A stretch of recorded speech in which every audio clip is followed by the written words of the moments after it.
In this video, we're going to talk about why your college playing career might be interfering with your aspirations of playing professional. College coaches are going to hate me for saying this, but it is what it is.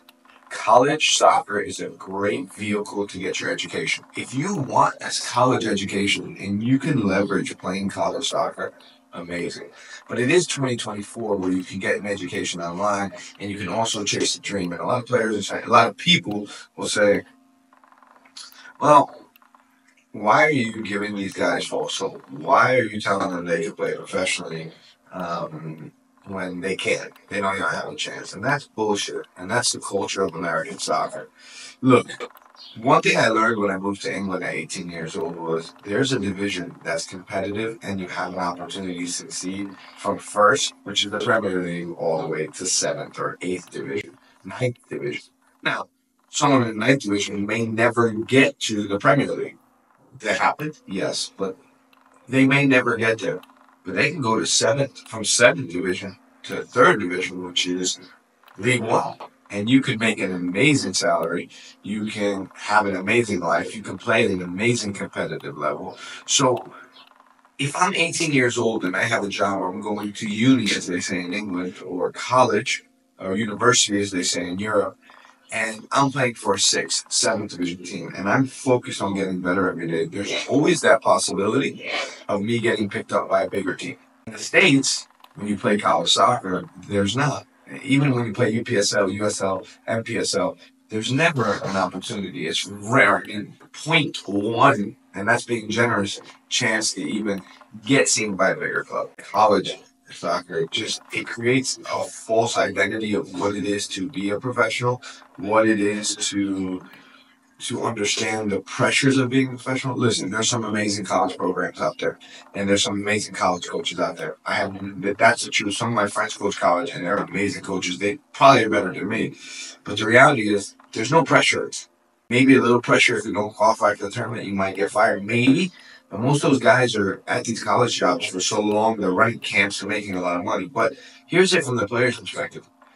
If you don't make playoffs, maybe there's next year. Yeah, you have 4 years to do it.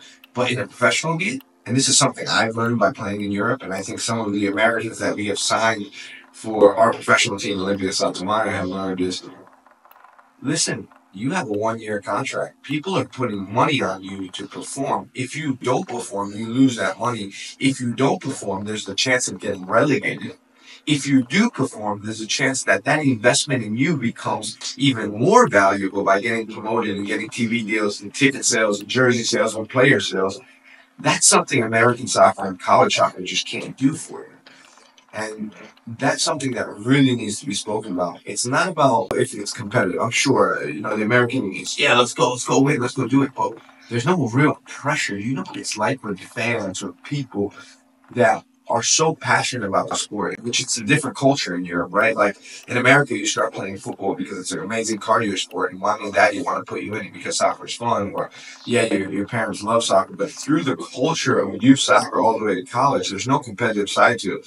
Like if you're not good enough, you can play for the C team. Where in Europe, if you're not good enough, you can't play for the C team because there's no C team. And you must feel the pressures of winning and losing. Like if you're a striker and you don't finish, you don't score goals, you don't have a career. Yeah, you can go play for the C team and play at a lower level and basically score goals at that level. But in a professional game, it's not like that. There's two things here. College facilities are top notch. They're amazing. And if you're going to school, like I said again, I've said it a million times in this video, and I'll say it again, if you're going to play college soccer to get an education, then that's amazing. That's what it should be for. But if you have any aspirations of playing professional, right?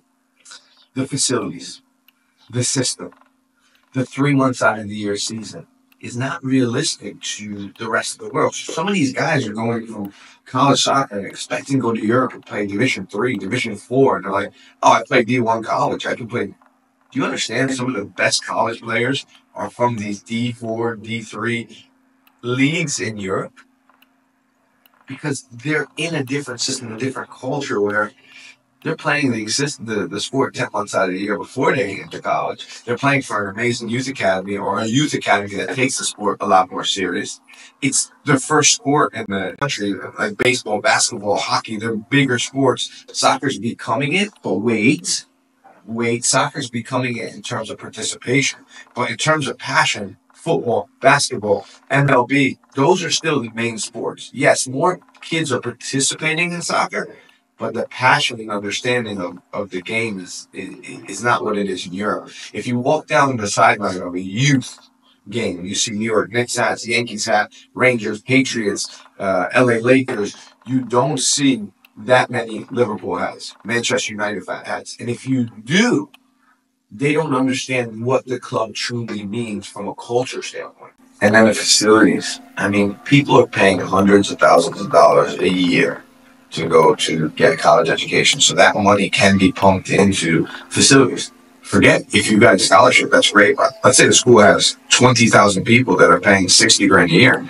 You do the math, that's a lot of money. So the school is able to build some of the state-of-the-art facilities where professional teams in some colleges have better facilities than professional teams in Europe because they're able to have access to funds of students paying money every year, where in Europe, it's usually a private investor that's at different levels. You have billionaires to millionaires to people like us that love the sport and are able to have a successful business and put money into something else we love, which is a football club.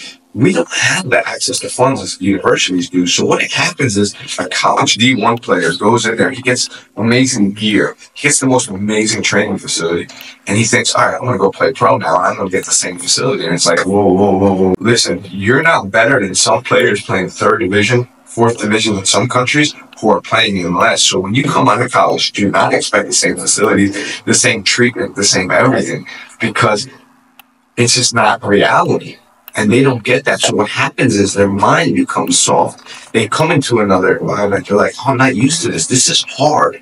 And the minute it gets hard, their mentality drops and they can't compete.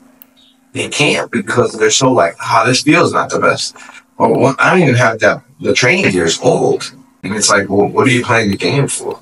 You understand what this sport really stands for? Placed a lot of players and a small amount of the American players that we've placed have been able to stay at the high levels in Europe for a longer period of time than 1 or 2 seasons. And there's a reason because of that. There's a reason for that.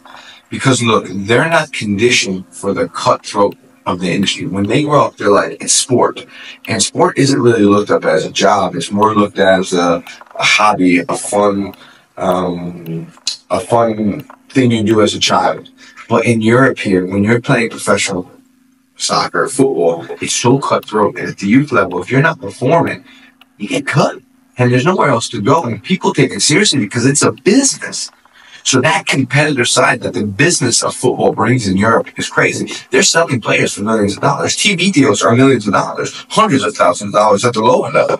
Promotions, bonuses, Europa League qualification games, which you don't even see on TV. Champions League qualification games, which you don't see on TV from lower division countries. There's money in that, 6 figures.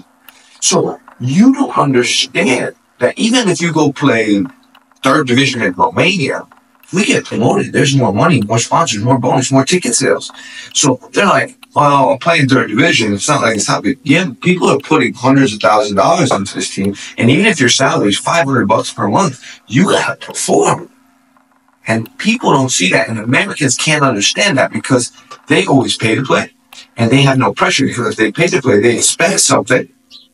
And if they're not good enough, they can still go play in the C team. Where here, you're not paying. Someone's putting money into the club for you to perform because they see you as a stock, an asset that appreciates or appreciates value. And if you appreciate value, they can make money on you by selling you, by bringing more ticket sales, by maybe selling your merchandise, by TV deals, so many things. And the American system, the college system, and forget just the college system, the American system does not create a mindset where soccer players understand that. So when we get soccer players in, we do our best to teach them that because the only way they're going to succeed, and some of them are talented, is the mental side of understanding how competitive it is and how you have to get results and how you have to do your job. And if you don't, see you later.